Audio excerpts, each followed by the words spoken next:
So good evening. I'm Aubrey Merriman. I'm the CEO of LifeMoves, a tipping point grantee. And I'm a Hope-a-Holic. Now, before you roll your eyes, reach for another sip of your drink, let me tell you, it wasn't always this way. I grew up in a community called Little Burgundy in Montreal. It was one of the poorest neighborhoods in Canada.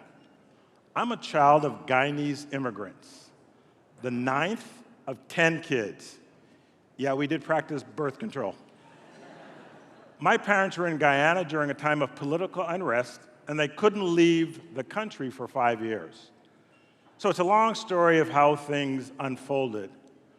But in the end, my siblings and I were essentially in Canada, raising each other, doing what we could to make it work. Looking back now, at the times my sisters took us camping in a friend's backyard, when in reality, we were evicted a lot. Or eating and sleeping on the cold floor, when in reality, what little furniture we did have was repossessed. And always wondering if we were going to even have a floor to sleep on the next day. I began to understand how poverty shaped my childhood. So I'm going to ask you a couple of questions that might be going through your head right now. One, yes, there are black people in Canada. Two, French was my first language. Three, hockey is and still my first sports love. And the fourth one is, yes, I do kind of feel like Janet Jackson with this thing on. So now that we've cleared that off your mind. So the level of resourcefulness and grit and courage that my older sisters had to show at a young age to keep our family together, like registering us as foster children. Yeah, you heard me right. Putting us in the foster care system so we can survive astounds me. My siblings did what they could to shield me. But growing up in an environment that was plagued with crime, substance abuse, mental illness, food and housing insecurity, all the things that conspire to make poverty what it is. It festers inside of you. And in my case, I'm going to go to the corners here. I developed a severe stuttering problem. And remember, I grew up in Montreal, where you had to speak both French and English. So maybe the silver lining is that at least I can stutter in 2 languages. Anyway, I didn't put that on my resume subsequently. I didn't think it was a skill set that would give me a competitive advantage. But school became a nightmare. The teachers knew who I was before I even walked in the door. I got labeled a troublemaker, a label that I lived up to because I was frustrated. I had a lot to say, but I just couldn't say it. I also remember every day it started with a game of me playing hide and seek with trouble and danger. And one day I was out on the basketball court shooting some hoops with my friends. I was shooting hoops, I'm not sure what they were doing. And then a reporter shows up, and he starts talking to us, and we're flattered by the attention. He's a smooth talker, but we're also young and naive. Then he starts taking pictures, and we're thinking, we're going to have to get an agent because we're about to be famous. And a few days later, the article comes out with this headline, Pattern of Poverty.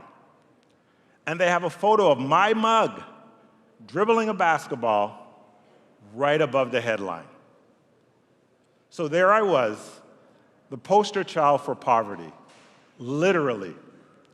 And let me tell you, as a young person, when the stigma of poverty, when it's thrown at you over and over and over again, it demoralizes you. And it doesn't take a front page headline to do it. Poverty breeds hopelessness. I was fortunate to have people in my life who were in my corner. As part of our involvement in the foster care system, we were connected to resources that helped us put food on the table. My case manager arranged for me to have a speech therapist and enroll me in after-school programs so I can engage in school again. High school teachers, mentors, and coaches encouraged me to pursue higher education. I'm a product of those interventions. Thank you.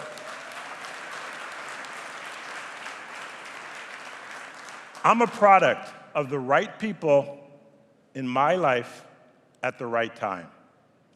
And with that support, I began to feel less hopeless and more hopeful. I was able to secure a college scholarship with a little help from my basketball skills. Now, come on, admit it. I know you all saw those raw and remarkable skill sets captured in that photo. And let me tell you, the older I get, the better I was. And up here, I'm a Hall of Famer, top 3 all time, top 3 all time. After college, I got my master's, and I got a job working with young people whose life experiences were much like mine. Eventually, work and family brought me to the Bay Area, a place I've now called home for over 2 decades. At LifeMoves, I get the privilege of leading an organization that works to bring stability to people hardest hit by poverty.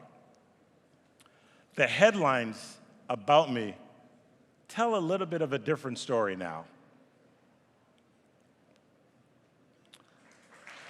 Thank you.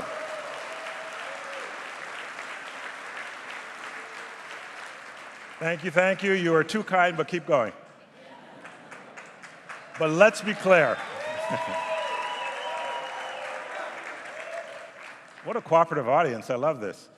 Same time tomorrow? But let's be clear.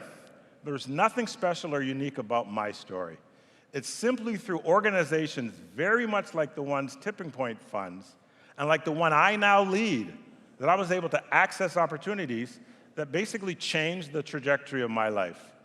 Those opportunities and the fact that I can be a part of creating those very same opportunities for others is what brings me before you tonight as an unapologetic Hope-a-Holic.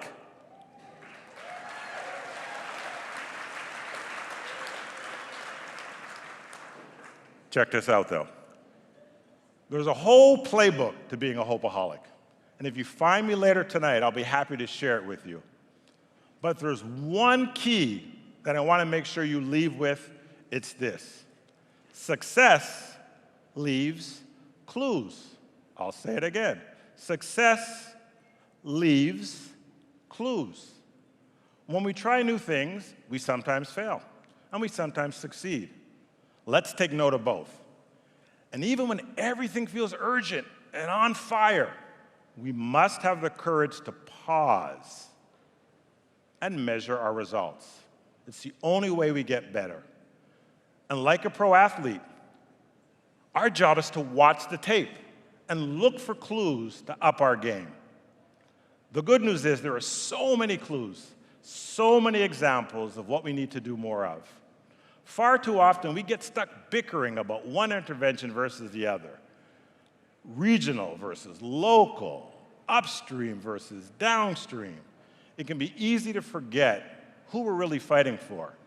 And we're fighting for folks like Timothy and the people that Timothy is going to be helping once he becomes a kick-butt case manager.